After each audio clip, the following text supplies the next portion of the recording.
The leadership principles here at Amazon have arguably been the most important part of our being able to scale our culture and company the first 29 years that we've been a company. It's helped us grow to the number of people we have and the number of geographies that we're in the number of diverse businesses that we're in, and build together as just one culture. And these leadership principles have been crafted very carefully over many years. And you'll note the leadership principles have a number of principles that are complementary to one another, and then some others that have tension with one another, and that's intentional. And that's because in life and in work, there are things that are nuanced. It's not simple. You know how you want to behave, but then life gets in the way, and you have certain situations where there's at least a number of factors at play where you have to navigate between them. And so it's very much why the leadership principles are not something that you just memorize or that you just study for a couple hours or you try once or twice and you've got them. I think of the leadership principles as a practice. It's something you have to see in action. It's something you have to see people who've done it a long time, how they exercise the leadership principles. It's something you have to try out yourself and see what works and doesn't work. It's something you have to ask questions about. It's something that you have to practice a lot. And it helps to see it in person too, where you can feel what it's like in the room when the leadership principles are practiced well or not. I've been at the company now at this point for about 26 and a half years, and I'm getting better at the leadership principles. I'm still working on it. But every situation is a little bit different. People change, competitive dynamics change, products change, technology change. And so the leadership principles are something you have to constantly work at. And when they're applied well, they're powerful, they're unique to our culture, and they're really worth trying to understand better and to practice more. So that's what we're going to talk about today. Customer obsession. So leaders start with the customer and work backwards. They work vigorously to earn and keep customer trust. Although leaders pay attention to competitors, they obsess over customers. I'm intentionally starting with customer obsession because, frankly, everything starts with the customer and works backwards from there at Amazon. That's the way we think about our business, and it's always been true. It's always been palpable in the whole time that I've been here. And it's part of what attracted me to Amazon 26 and a half years ago, which was you could really feel that this was a culture and a company that not just talked about doing right by customers, but walked that walk. We're all customers of so many businesses, and we all know what we're treated like. And typically companies talk about being customer focused, but rarely are. And I really think Amazon has always been, and you've seen it from the beginning up to now, all sorts of examples of that. But I remember the first full year I was at Amazon, one of the big debates that year was whether or not we should have customer reviews on books detail pages. We were a books-only retailer at that point. And the debate really was because publishers didn't want us to have customer reviews because some of them might be negative. But the reality is, if you're trying to help customers make the best possible decision for themselves on whether they want a product or not, having honest customer reviews is incredibly helpful. So we decided to have those customer reviews. And you can see that customer focus all the way up to today. Just look at what happened during the pandemic, where we had this very uncertain economy where every company in the world, including Amazon, was trying to save money however they could. Most technology companies looked at that environment and said, we're going to find a way to extract every last dollar from our customers in this tight economy. Amazon did the opposite. In our cloud computing business in AWS, we proactively went to customers and tried to figure out how we could cost optimize for them where they could save money so they could redeploy that money in the future on projects that actually could help their business and they could live to fight another day in a difficult economy. That's pretty different. And you can see it in how we do our product development here at the company as well. We won't write lines of code until we do the working backwards documents, a press release to make sure that if we built the product, we know that it's going to matter for customers. And then a frequently asked questions document where we really try and vet ahead of time all the things customers care about. What problem are we trying to solve? What will customers care most about? What will they be most disappointed about if we launch with this set of features? What will they love most? All the things that make it work for customers. That's what we're always trying to figure out. Now, I have also seen over time, sometimes people get confused about how competitors or economics come into play when you think about the leadership principle of customer obsession. And people wonder, well, if am I being customer obsessed if I'm thinking about the sustainability and economics of what I'm doing? And, of course, many of us remember in the early 2000s, the company Cosmo, which promised 1-hour delivery of videos to your house. They actually delivered a lot of ice cream to my house too, by the way. I really enjoyed the service, but it was not economic. And the business lasted a year or two and then it was gone. And you're not really doing right by customers over a long period of time if you get them excited about something that you can't sustain. So of course you have to think about economics when you're thinking about what you're building. And then some people ask, well, am I being customer obsessed if I think about what competitors have offered and try to address something competitors have put out that customers like? And the reality is that if you're trying to build the best possible customer experience, you have to be aware of what competitors are doing. And if competitors build something that we haven't, by the way, we're very inventive and we're very customer focused, but we're not going to build every single new feature that customers love. There are going to be others that do so as well. And if a competitor builds something that customers love, we should be aware of it and we should be inspired by it and think about how we can improve our own customer experience with what we learn from what competitors have done. So we always are going to have to be aware of competitors and economics and building the best customer experience, but we're going to spend most of our waking hours focused on what we know customers care most about. And the reality is that everybody at this company has not just the freedom, but really the expectation to look at what customers want and figure out how we can be better and better for them every day. Are right a lot. Leaders are right a lot. They have strong judgment and good instincts. They seek diverse perspectives and work to disconfirm their beliefs. The right a lot leadership principle is very much proxy for judgment. And the truth is that you can do a lot of things right, but if you make the wrong decisions on really the key questions we have to answer for ourselves for customer experience in the business, you're going to have an issue. And we operate in high areas of ambiguity. In many of the businesses that Amazon pursues, we're the first to market, or we're inventing in that space. Or even when we built a business that works well, we're constantly trying to figure out how to keep changing and improving the customer experience. So we always deal in areas that have lots of ambiguity, lots of noise around it, and we have to be great at this company at sifting through all the different noise and finding the signal and what really matters for customers.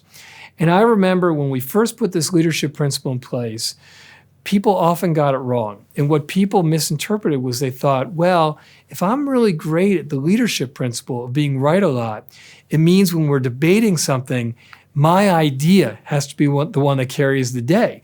Because after all, I would be right a lot.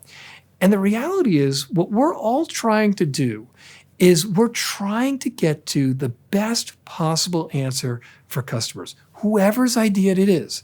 And so what we need to do when we're thinking about a hard issue is we need to get the right people in a room, the right people to give feedback. It's often why, as leaders, we speak last in the room. We want everybody's input. We want, and a lot of times in those meetings, what a lot of the leaders are doing is they're thinking about what their going-in opinion was, and they're seeking to try and find a different way. I'm often questioning my most closely held beliefs on a particular topic to see, are they really right? Is there another way to think about it? Can we do better for customers? And so the key is to get the right people involved in giving feedback, listen to the different perspectives, and then think about what is the best possible answer for customers and for the business. It doesn't matter if it was your idea or not. In many of the best meetings I'm in, I never even have to express an opinion. The team has sorted it out for themselves, but all we care about as leaders is getting to the best possible answer for customers. That's our job. Invent and simplify. Leaders expect and require innovation and invention from their teams and always find ways to simplify. They are externally aware, look for new ideas from everywhere, and are not limited by not invented here. As we do new things, we accept that we may be misunderstood for long periods of time. For a lot of companies who actually make it as a company, they get through the startup stage and make it as a company, they make it on the strength of a great innovative idea. However, for a lot of those companies, it actually becomes really difficult to invent something else new. And they spend lots of time just iterating in small ways on that original invention idea that made them as a business. And it's actually difficult to sustain being successful in how dynamic a world we live in and how fast technology changes if you're not constantly inventing and reinventing. And I think over the 29 years that we've started Amazon thus far, we have been very vigilant and very strong at continuing to invent and simplify across our business. And in some cases, it's been whole cloth invention. Pioneering AWS and cloud computing is a good example of that, or pioneering a digital book reader, or a device that does natural language understanding and automatic speech recognition, like what we did with devices for Alexa is another example. And in many other cases, what we've done instead of whole cloth invention is just completely reinvented our existing business and the customer experience associated with it. And a really good example of that is our marketplace business. So in the late 90s or so, what we noticed, being externally aware, was that customers were really responding well to companies like eBay and Half.com that had a lot of third-party sellers who were offering really broad selection and a variety of price points to customers. And we debated very animatedly inside the company whether we should have a marketplace offering. And the reasons that people were resistant to doing so at the time were in part because we had all these relationships that we had set up with distributors and publishers, and we didn't know whether they would be so keen on us allowing third-party sellers in the marketplace or on our website. And then we also just couldn't really believe that anybody else, particularly third-party sellers, would take care of customers as well as we did. And so we really fought this. And eventually, we decided that we were going to build a marketplace offering because at the end of the day, having much broader selection for customers and lower prices was better for customers. And we're always going to shade on what we think customers want most. Then we really struggled with the right implementation. And what we started with was trying to build an auctions website like eBay. And that was a complete Me Too offering that failed miserably. And then we said, okay, we'll take all our third-party seller selection and we'll put it in a separate area of our website that we call Z Shops. And that's where all the third-party selection will be. But of course, that turned out to be a cul-de-sac and a place where nobody wanted to go to. And it wasn't until we came up with the simplifying assumption that we will have all our third-party selection on the same detail pages as our first-party retail selection, where all the traffic was, which, by the way, in retrospect, seems blindingly obvious. But at the time was a real aha for us. Until we made that simplifying assumption, we did not have a marketplace business. And once we did, we actually found the marketplace offering really took off. And that turned out to be a really good decision for customers because they got much broader selection and even lower prices. And for our business, because about 65% of the units we sell today are marketplace items. So we have to constantly be pushing ourselves to invent and reinvent what's possible for customers. Think big. Thinking small is a self-fulfilling prophecy. Leaders create and communicate a bold direction that inspires results. They think differently and look around corners for ways to serve customers. All of us have to be looking around corners. We cannot be content with where we are. Part of being a great inventor is being able to look around corners. And you have to constantly be asking, what are the next big breakthroughs for customers? What is a customer problem that needs solving? Look at technology and the technology that's around the corner. How is that going to change the customer experience? What are other companies going to do that we know customers are going to love, where we're going to want to be there first and we're going to want to deliver that for customers earlier? If you want to build a company that lasts over 100 years, and that lasts all of us, you cannot run the same playbook for decades at a time. And what's interesting is, even though that makes perfect sense to most people, it still tends to be hard for people to change, to pursue a different tack than what they've been taking, to take risks. And that's where leaders who are great at the think big leadership principle are so important. It's so important to our company and so important in business. And if you look at the goals that we've taken, if you look at things like, for years and years, the way people expect to get products from our e-commerce business was over many days, and taking that to a model of no more than 2 days, and then taking that to more often 1 day, and then taking that to same day. And eventually with drones and what we're doing with Prime Air, we should be able to take it into a couple hours or less. That's very different. Or if you think about inventing the next generation infrastructure technology capability with cloud computing and AWS, or if you think about looking at the 400 to 500 million households in this world that do not have broadband capabilities and giving them that connectivity. Or if you think about building the world's most helpful personal assistant. Or if you think about how we can reinvent the consumption of automotive products. Or if you think about what has been a hopeless area in this country for many years in healthcare and trying to reinvent that customer experience, these are bold initiatives that are not simple to do. And these types of initiatives require thinking big. And it's what you do if you want to serve customers better. And it's part of what not only makes Amazon unique, but also gives us a unique impact in the world. Dive deep. Leaders operate at all levels, stay connected to the details, audit frequently, and are skeptical when metrics and anecdotes differ. No task is beneath them. You could argue that there is a bit of tension between the strategic part of think big and the detail orientation of dive deep. And oftentimes people will say, well, which do you want? Do you want the strategic part or do you want the detail part? And the answer, of course, is yes. We want both. Amazon is unique from other companies in that we expect our people to not only be strategic, but to be willing to roll up their sleeves and be great at getting into the details. There are so many people who can fill up loads of whiteboards around office rooms with great ideas, but who don't know how to get the details of those ideas right. And the reality is that the details of any idea are what matters most. That's what people actually see, what customers actually see. It's part of, by the way, why the narrative format that we write papers and communicate in and the working backwards documents are so useful, because it's, whereas in a PowerPoint you can speak at a super high level and you don't have to get into the details, it is hard to fake the details in a narrative. And getting the details right really matters. Every product, every business that I have ever been a part of or seen in Amazon have been made or broken by how great we were at getting the details right for customers. Good leaders find mechanisms to inspect and audit the details and to understand anecdotes. And the right teams understand that the leaders who are looking at what they're doing and working with them on the details are doing so to help them be right a lot and achieve great results for customers.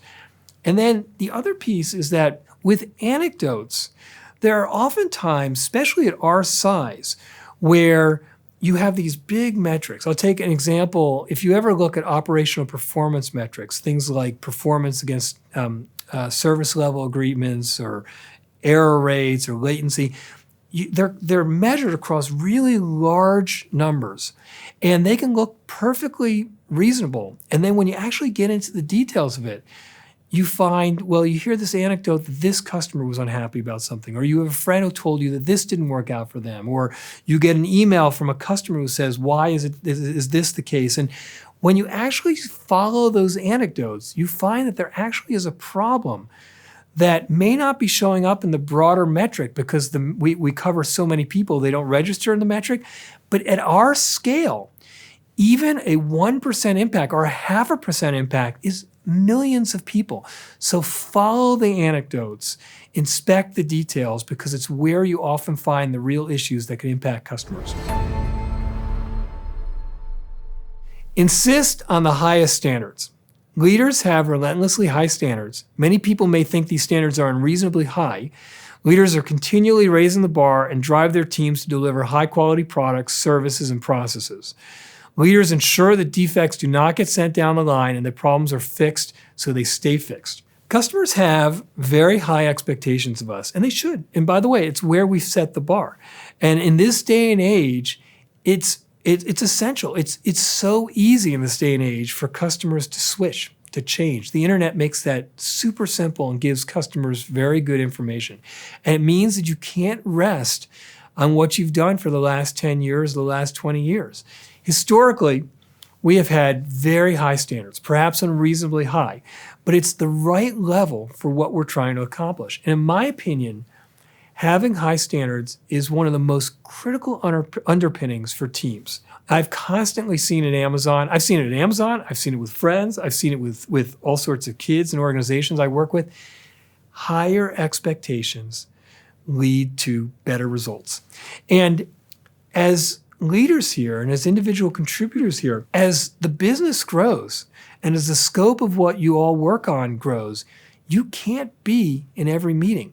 And that means if you're able to, in the meetings you're in, set the expectations, set the standards high, model what good looks like, it's highly leveraged because it means that in the meetings that you can't be in, all the people who see you model it in the other meetings you're in can take that to those meetings and can spread it to the rest of the organization. During the pandemic, I feel like most companies had to relax their standards a little bit just to be able to get through what was such a difficult time, and probably for us too. And I think that we've all been fighting the last couple of years to get back to those almost unreasonable standards that we had for several years. And I would just say we've made a lot of progress, but keep fighting. That is a fight worth fighting. It's what customers expect from us, and it's where they're going to gravitate toward. The companies that keep increasing what's possible for customers and have those really high expectations deliver best for customers. Bias for action. Speed matters in business. Many decisions and actions are reversible and do not need extensive study. We value calculated risk-taking. Speed disproportionately matters in every business, at every stage of the business you're in every industry segment that you're in, at every size of company that you're in, unless you have a monopoly. And I don't know companies that exist as monopolies anymore. Speed really matters. And there are some companies who get to a stage where they just believe they can't be fast. And I saw this a lot in my last job when I was managing the AWS business. I met with many enterprise CEOs who said, look, you don't understand. We can't move fast anymore. We have security concerns. We have compliance concerns. We've gotten really big. We have a culture that's slow. And the reality is that isn't true. Speed is not preordained. It is a leadership and a culture decision. And if you want to organize and prioritize and you value speed, you can move quickly, even if you historically haven't. And so you have to think about decisions in a certain way. Most decisions that any organization takes can be characterized as either one-way door or two-way door decisions. And the thing to think about is imagine walking through a door. There are certain doors you can walk through where if you walk in the room and you've made a mistake, you can walk right back through that door and no harm. And those are two-way doors. And then there is a smaller number of decisions where if you walk through that door, maybe you can walk back through the door, maybe you can't walk back through the door. It would be very hard to walk back through that door. And those are one-way door decisions. The overwhelming majority of decisions that we make all the time here at Amazon are two-way door decisions. And those decisions should be made at the team level, and you should make them quickly. You should be thoughtful about them. I wouldn't make them in a harebrained way, but you should make them quickly, and if you get it wrong, walk back through that door. One-way door decisions, as I said, are going to be a very small number of those, and those you should take time to think through carefully, but most are two-way door decisions. Then you also have to have the right mindset and the right urgency about decisions. Don't take weeks to get done what could be done in days or hours. And by the way, that sounds super obvious, and you would be surprised how often you find teams that take weeks to get things done that could be done in days or hours. You have to have this idea in your head that we live in a world of closing windows. And we had this for the first many number of years of Amazon, and I think we still have it in lots of places. But where there's a closing window, there's a land rush. And if you think about the areas in which we are building businesses and customer experiences, we are competing against the most well-funded, capable, talented companies who are all pursuing the same types of things that we're going after. These are races. And so you have to think of it like that, like we are pursuing closing windows types of opportunities. And you want to show up every day, every week, thinking about how, when I leave this week, will my customers be better off than when I started the week? Now, is there a tension between having the highest standards and having a bias for action?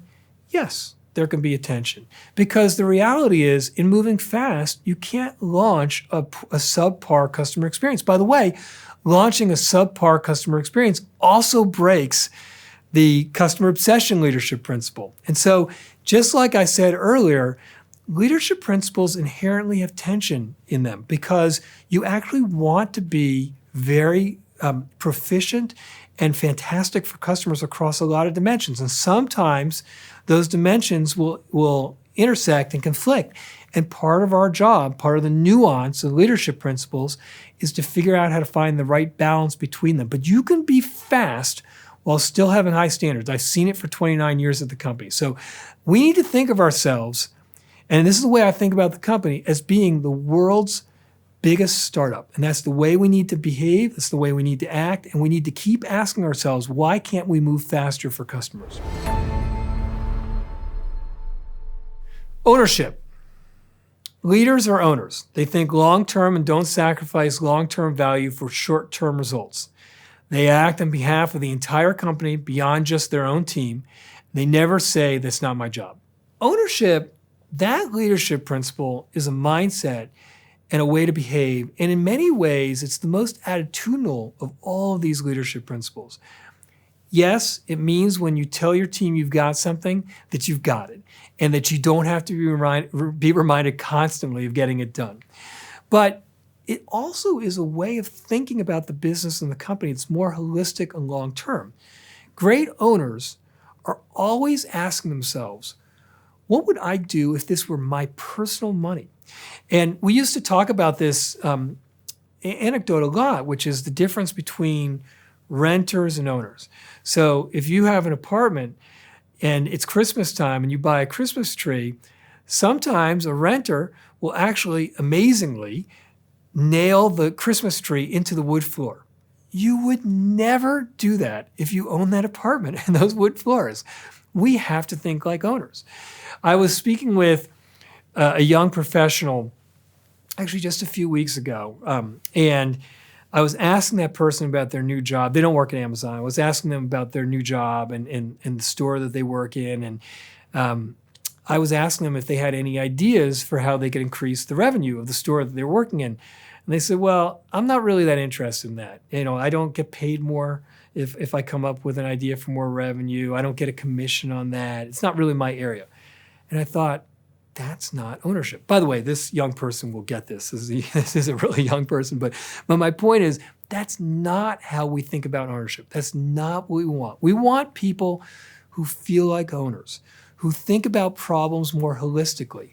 If they see an issue and they don't know if it has an owner to resolve it, they find that owner. They don't just assume that Sarah or John has it. If they see something that looks like it's half finished, or they don't know if there's going to be the right pass off to somebody, they make sure that there is that pass off. And if there isn't, then they take care of it themselves. Owners ensure that problems are owned, that they have a path to resolution, and they drive it themselves if needed. And when there's a hard problem, owners don't punt it for somebody else. Owners figure out how to pull a group of people together to find the right solution for customers. They think about the issues from an entire company perspective, and they think about it long term. That's what we want in owners, and that's what we expect. Frugality. Accomplish more with less. Constraints breed resourcefulness, self-sufficiency, and invention. There are no extra points for growing headcount, budget size, or fixed expense. When I last did a presentation on leadership principles to a large group of people, it was about 4 years ago. And when I got to this leadership principle, I said, frugality is pretty straightforward. And on the face of it, it is pretty straightforward. But as I thought about it, over the last 4 years, we have hired so many new people who come from so many different backgrounds and contexts that I thought it might be useful to just share how we really think about what frugality is. There's a reason that we have door desks, and we have always had door desks. It's a signal to ourselves that we want to be scrappy, that we don't want extra garnishings, that we're trying to be as frugal as possible. There's a reason that our former CFO, Mark Peak, famously at an all-company meeting said, "I'll bend over for a penny." Because when you build a company whose foundation was based on a single-digit operating margin retail business, basis points matter. All those things matter. For a long time, people thought we had a real business model disadvantage because we had this retail business that was a high-volume, relatively low-margin business. In fact, some people may still think we have that disadvantage. I think it's an advantage for all sorts of reasons, but especially because constraints breed resourcefulness and invention. That has always been true. And it also breeds being great operators of high-volume, low-margin businesses, which very few companies are, particularly very few technical companies. I saw this frugality come into play many times. If I go back to when we were starting AWS, people forget we built S3, which is our simple storage service, and EC2, which is our elastic compute cloud, with 13-person teams. 13-person teams. Those were both built. And I remember in the early days, people would say to us, well, this is not reasonable to expect to build something great with 13-person teams. I'm competing against companies who have teams 10 times the size of this team. And of course, those teams built amazing, pioneering, still leading products because they had to be inventive. Constraints breed resourcefulness. I also remember as we were scaling out AWS, which is a huge logistical business, that the fact that we had so many people who grew up in our retail business, which is a very strong operating, high volume, relatively low margin business, we were much better at operating that type of business and finding ways to be more cost-effective for customers than other technology companies.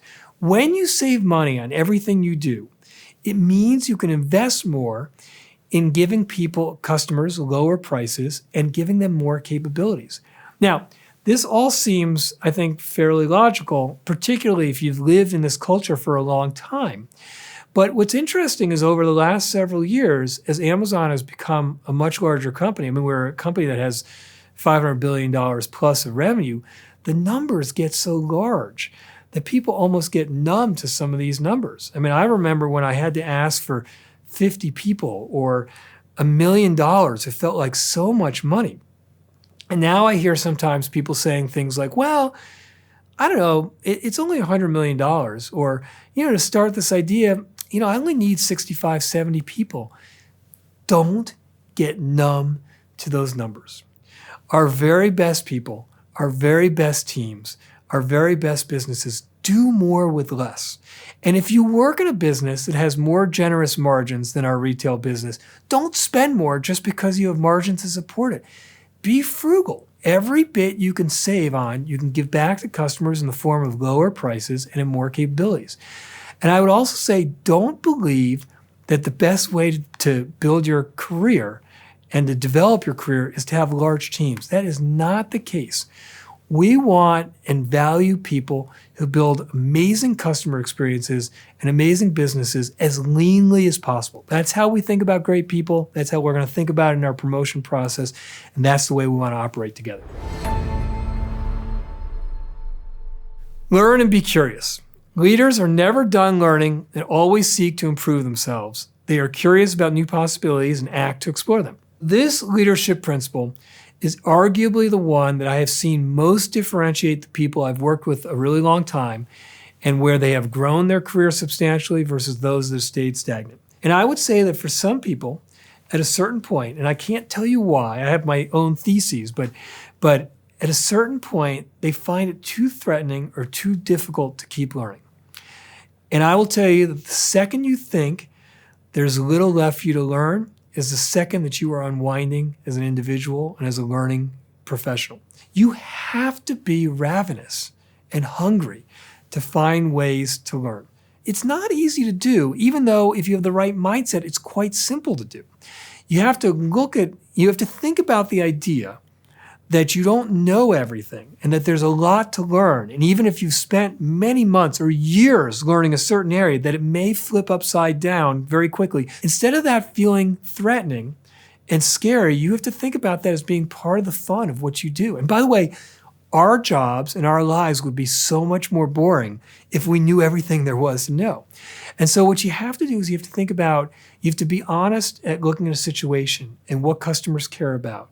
And you have to be able to self-assess and be self-aware. What am I doing well and what's the team doing well and what do we need to get better at? And you have to think about what do you want to change? And then you actually have to build a real plan to change. There are actually a lot of people I know that are terrific about speaking about how they're going to learn, what they've learned, and what they're going to change, who are really lousy at actually affecting the change. You have to both have a plan on how you're going to change and then make that change. But that is the difference between often continuing to build great customer experiences and businesses and not, and growing and not. Try to get better, even a little bit better, every single day, every single week that you come into work. Have backbone, disagree, and commit. Leaders are obligated to respectfully challenge decisions when they disagree, even when doing so is uncomfortable or exhausting. Leaders have conviction and are tenacious. They do not compromise for the sake of social cohesion. Once a decision is determined, they commit wholly. At Amazon, you are not just empowered to speak up if you think we're doing something wrong for customers or the business. You're expected to do so, regardless of level.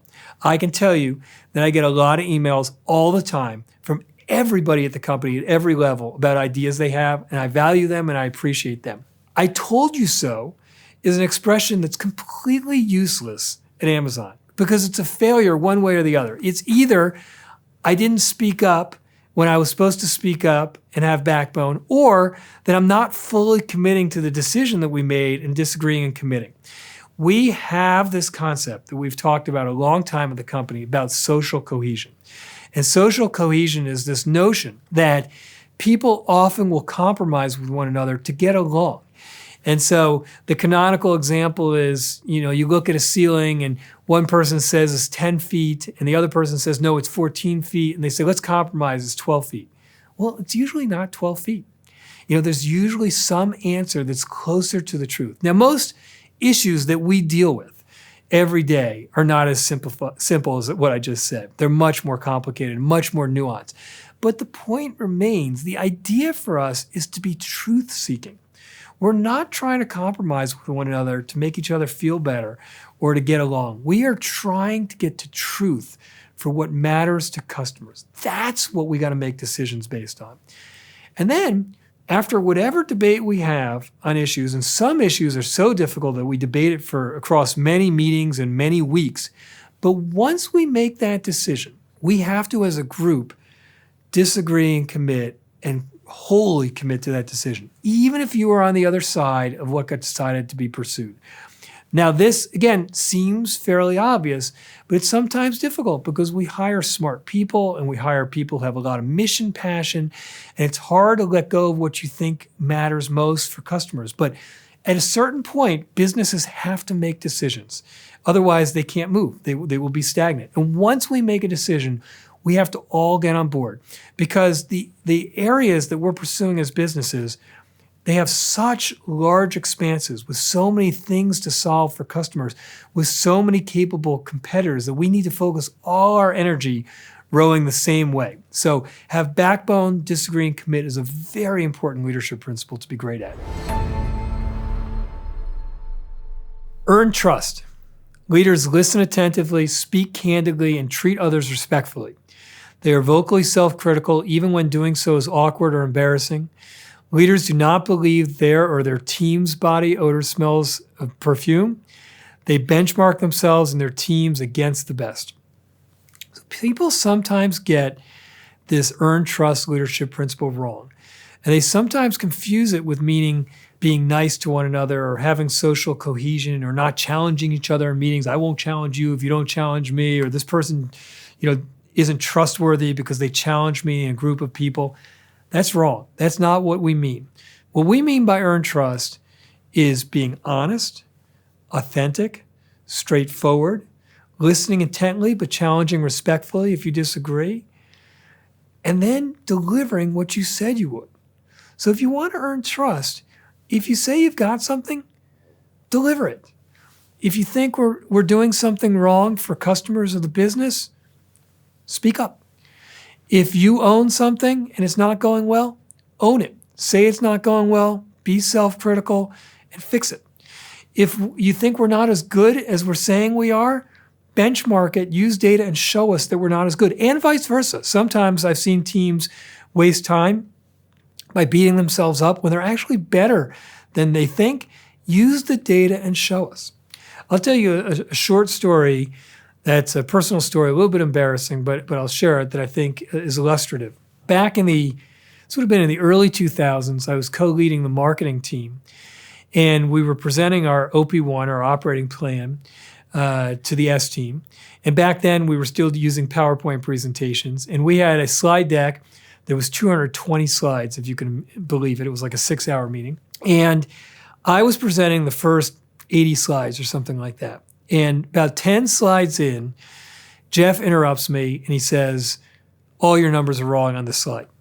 And I was taken aback and I said, "Why do you say that?"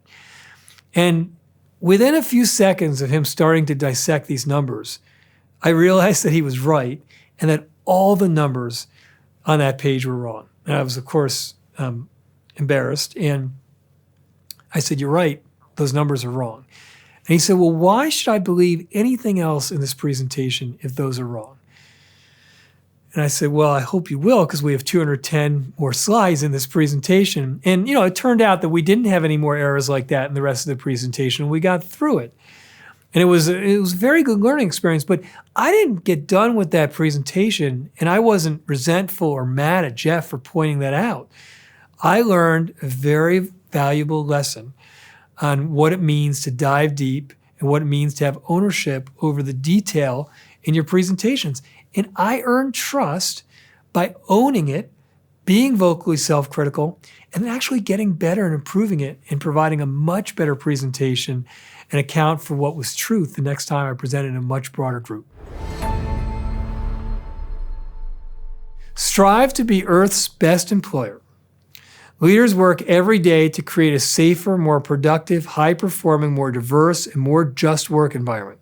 They lead with empathy, have fun at work, and make it easy for others to have fun. Leaders ask themselves, are my fellow employees growing? Are they empowered? Are they ready for what's next? Leaders have a vision for and commitment to their employees' personal success, whether that be at Amazon or elsewhere. This is one of our newer 2 leadership principles. And it's really a leadership principle that's broad and could be interpreted lots of different ways. And indeed, sometimes people do interpret it lots of different ways. As a company, we can't decide to be all things and to do all things for everybody at the company. And so there are times when employees will want us to pursue a certain tack, and if we don't do it, they say, "Well, if you were really Earth's best employer, you would have done that." And of course, you can't do all of those things. So I thought I would tell you what I think of as the best possible place to work for employees. I think that working at a place whose mission is to make customers' lives easier and better every day is very inspiring. Not just saying it, but doing it, walking that walk.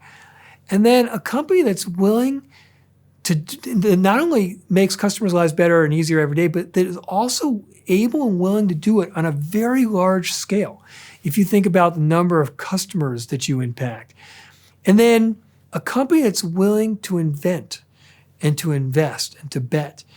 It's not as inspiring, at least to me, to work at a company that's running the same playbook for many years at a time. Being willing to look at what customers care about and invent on their behalf is pretty inspiring. And then being able to commit to those investments for long periods of time, not running away the first time you see any lack of traction or any problems. Really working through how to get to the right solution for customers and for the business. And then doing all that at a place where you have a group of people that's smart, passionate, and motivated, and trying to work together as a team and as passionate about the mission that we're pursuing together, to me, that's what constitutes a great place to work. And Amazon is very unusual in being so compelling on all those dimensions. Now, are there things that we can do better for employees to be a better place to work? Unquestionably. And there's many of them, ranging from how we can make it even safer in our fulfillment network for our employees to how we can train and improve our managers so that they develop our teammates' careers the right way, continuing to have a more diverse and inclusive employee base and set of teammates. There's lots we can do to keep getting better. We will not be bored anytime soon, but I think it's a pretty amazing place to work, but with ways that we're going to keep getting better. Success and scale bring broad responsibility. We started in a garage, but we're not there anymore. We are big, we impact the world, and we are far from perfect. We must be humble and thoughtful about even the secondary effects of our actions. Our local communities, planet, and future generations need us to be better every day. We must begin each day with the determination to make better, do better, and be better for our customers, our employees, our partners, and the world at large. And we must end every day knowing we can do even more tomorrow. Leaders create more than they consume and always leave things better than how they found them. I think of this leadership principle as largely being great community members in the narrow and broad communities in which we reside. And we have to keep asking ourselves constantly whether the communities in which we reside are better off because we're there. And if they're not, then we need to take action about that. And it's not just the jobs that we bring. We bring a lot of jobs to a lot of communities, but it's also the other contributions to the fabric of those communities. Things like affordable housing, where we've invested over $1.8 billion in affordable housing in the Puget Sound area or the Arlington, Virginia area or the Nashville area, or helping with the unhoused challenges we have in a lot of our cities. If you look in the Puget Sound area with our partnership with Mary's Place, I think we're the only corporation or company that I know that houses families in our corporate buildings. We have over 200 family members housed overnight, every night in our buildings, and over 1,000 family members a year. It's also helping with food security. We've partnered with 35 different cities to serve over 10 million free meals to over 80,000 families in need. It's helping with education. Our philanthropic educational efforts have impacted over 3.9 people in 9 countries in the past year. And our Amazon Future Engineer program has committed $16 million in over 400 scholarships to students who wouldn't otherwise be able to go to college and pursue a career in technology. Or how we use what we can uniquely do to help with world crises. If you think about natural disasters, we've delivered over 23 million relief items in 44 unique incidents in this past year. These are all things that we've done across the company to try and be better community partners. Over 150,000 Amazonians in this last year have volunteered in efforts that we worked on together. So we've always had a lot of individuals across the company who've given back to their communities. As a company, we waited for several years until we were profitable to be more involved in our communities. But if you look at the last number of years, we have really changed how we interact with communities, including being the top company giver to the Puget Sound area for the last couple of years. Hire and develop the best. Leaders raise the performance bar with every hire and promotion. They recognize exceptional talent and willingly move them throughout the organization. Leaders develop leaders and take seriously their role in coaching others. We work on behalf of our people to invent mechanisms for development like career choice. Anybody who's ever been a part of building something big and world-class and hard knows it's never an individual that does it. It's always a team. And a team is comprised of great people. And by great, I mean many of the leadership principles that we've been talking about. It's people who are smart, who are right a lot, who are inventive, who can look around corners and be strategic and think big, who are into the details, who are are able to move quickly, who have high ownership, who have the right customer obsession. That's what we mean by great people. And those are the people we're trying to find, and those are the people that deliver the best results for customers. It's part of the reason, by the way, that when we do hiring loops, the individual interviewers each take a leadership principle. That's how we define great people. And when you're in a hiring loop and you're in a hiring meeting, you have to ask yourself, the team has to keep asking, is this person at the bar? Do they raise the bar? And if the answer is no, you should not hire. Even if you have time pressure to hire people to get moving on a project, do not lower the bar. The thing that matters most for customers and what we get done for the business, and frankly, for a lot of all of us who are inspired by the people we work with, is to work with people we respect and admire. Do not lower the bar. Who we hire is one of the most important decisions we make every day, every week, every year. The reality is that one half of the hire and develop leadership principle is about hiring. The other is really about developing people. And as a manager, you have to be organized and thoughtful about what a person does well and what they need to grow. And one of the interesting things that's happened over the last several years is that I think for a lot of companies and for a lot of people, it's been harder to give people more critical feedback. It's really much more popular to tell people what they're great at and what their superpowers are. And by the way, that is really important to recognize. But if you have great people and you have people who are truly hungry to learn and be curious and get better, they want to know, they need to know what their growth areas are. And leaders and managers have to be good at coaching.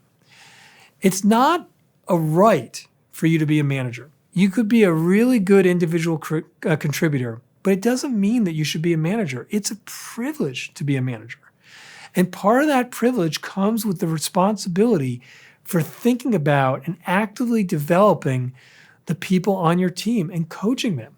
And I can tell you that at least myself, and I know many people who would say the same thing, the managers I worked for who had the biggest impact in my career were not necessarily the ones that were the nicest to me. I like when people are nice to me, don't get me wrong. But what really made the difference were those leaders who recognized what I was good at, but really identified where I needed to grow to get to where I wanted to get and to realize my full potential. And that's what we have to do as managers of people. We want to help people grow and learn and get to their full potential.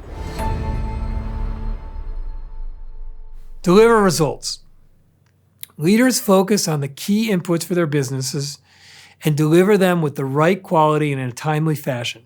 Despite setbacks, they rise to the occasion and never settle.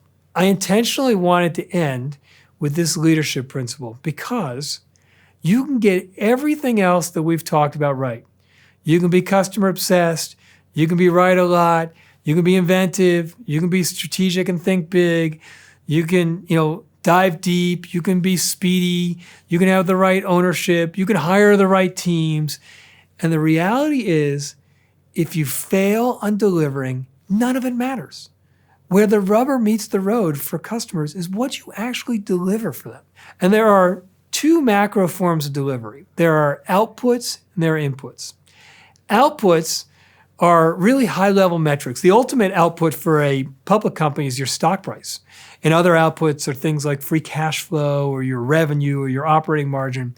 But it's very difficult to manage the outputs actively. Now, I remember earlier in my career, I had a manager, and I would sometimes go visit that manager, and he had an office, a small office. It was completely dark except for the light, the glow from his monitor. And I would sometimes go to visit him, and I would walk by, and I'd see him go, "Oh!" And I'd say, "What happened?" And he'd say, "Well, I was looking at daily sales, and we just went from being up 0.5% year over year to being down 0.7% year over year." And I always thought that was so odd. I said, "Well, can you actively affect that by looking at the monitor?" And he said, "No, but it's really important." And of course it's important, because if you don't have the right outputs for the business, then you don't really have a business. But you cannot really actively manage the outputs. What drives the outputs are the inputs. Those are the actual initiatives that we're all pursuing to change the customer experience in the business. And that's what, if you look at almost all our key accomplishments that we focus on as teams and across the S team, they're almost exclusively inputs, because that's what can make a difference.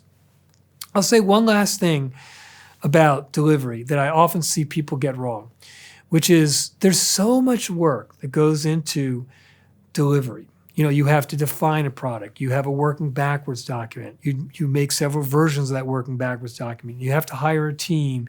You have, there are all sorts of changes along the way as you get into actually building the product and implementing it.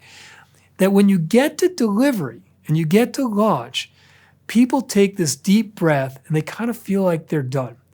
And the reality is that launch or delivery is not the finish line. It's the starting line. It actually gets you to the starting point where you have something that you can actually build and make something meaningful out of. Very few, if any, things I've ever seen be successful at Amazon have launched with an initial launch and all of a sudden become big breakaway hits. You always have to launch. You have to see what customers react to. You have to get feedback from customers, and you have to iterate. And the very best companies and the very best teams are fast and organized about launching, but then they're constantly iterating. That's how you get 7, 8, 9 launches where you're iterating quickly, and all of a sudden you wake up and you realize, I have something really meaningful that matters to customers. That's what delivery looks like. Those are a few words and at least my take on our leadership principles. As I said earlier, being great at the leadership principles is not a memorization exercise. It's not a one and done exercise. It's a practice. It's something you have to work at constantly. And you have to ask questions, and you have to try different things, and you have to keep getting better at practicing these leadership principles. But when we're great at this together, it's very, very powerful. This has been, in my opinion, one of the most important secret sauces for Amazon our first 29 years. And I believe it will be so the next 29 years.